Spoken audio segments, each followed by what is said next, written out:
guys, Robbie here from CrossFit South Bend. Today we're going to talk about one of my favorite topics, chocolate. So it might be the case that chocolate is one of your favorite topics as well.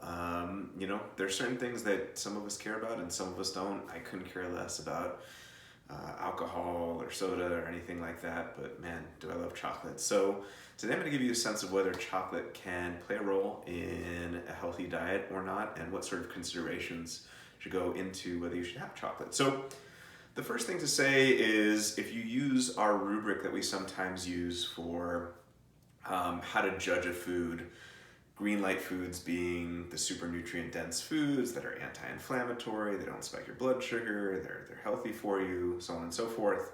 Things like quality protein, vegetables, healthy fats, fruits, nuts and seeds, herbs and spices, those are green light foods.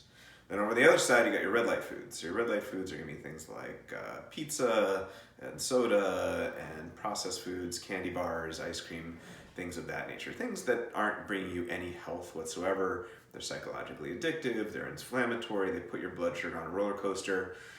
Chocolate is going to fall squarely in the middle in what we sometimes refer to as yellow light foods. So yellow light foods are things that have some not so great things about them, and they also have some positive things about them. So let's talk about both the positives and the negatives in the case of chocolate. So let's start off with the positive. So from a health perspective, of course, it tastes delicious, but from a health perspective, there are some nutrients in chocolate, things like magnesium and potassium and chromium and copper and other nutrients of that sort.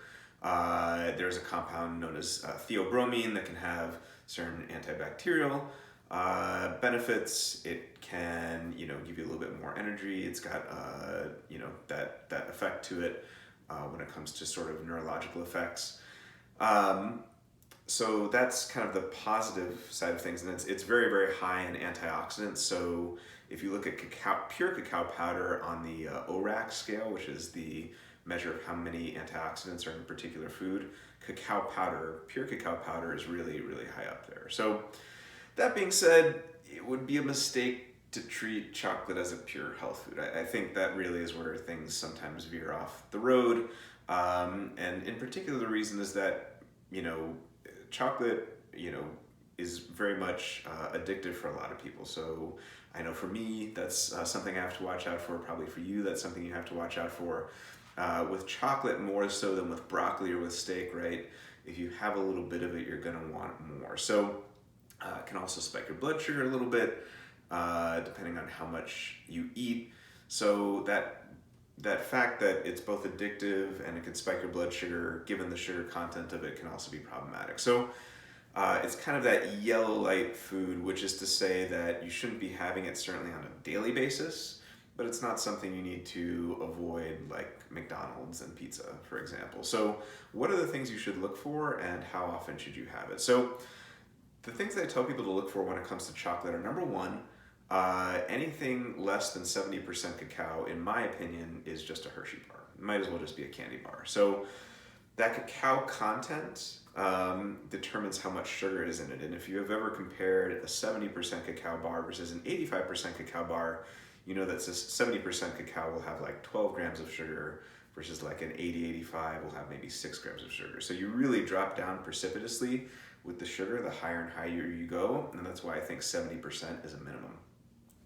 The second thing to say is that a lot of chocolate has a lot of artificial ingredients and not good stuff, some crap in it that you just shouldn't, get. So good real chocolate shouldn't have dairy in it for the most part. It shouldn't have milk chocolate. It shouldn't have any of that type of stuff in it. It should just really be cacao powder, which is the dark brown stuff that typically gives chocolate its antioxidant effects.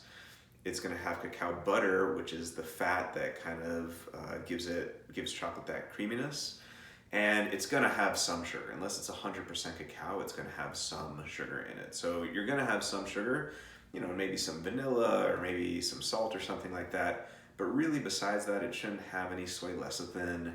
It shouldn't have any dairy products in it. It shouldn't have any wheat or gluten or anything like that.